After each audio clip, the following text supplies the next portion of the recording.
proportion of your time would you say, perhaps in those early months, February, for example, what proportion of your time was devoted to it in February? In January, not very much. In February, a lot of my personal time, a lot more.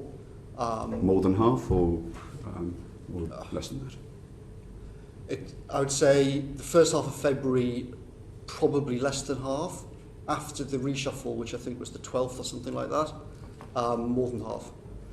And then that increased, did it, after that? By the last week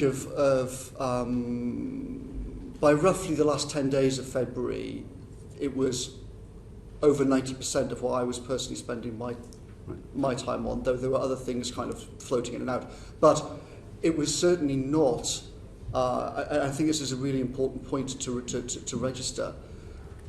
The government itself, and Number 10, was not operating on a war footing in February on this in any way, shape or form. Lots of key people were literally skiing in the middle of February.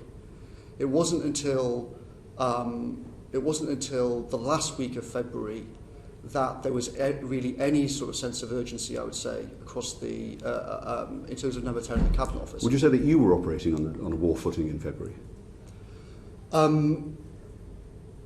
As I said before, I think in the first 10 days or so of February, no, because there were all sorts of things going on. There was the HS2 nightmare, there was the reshuffle going on, and then that happened on the 12th, and then the PM went away on holiday for 2 weeks. And then after that, I didn't go on holiday. I was in Downing Street throughout that period, and I spent more and more of my time on it. However, and again, I want to apologise for this. I didn't. Obviously, in retrospect, I should have been hitting the panic button far more than I was in February. I did increasingly hit the panic button as February went on. But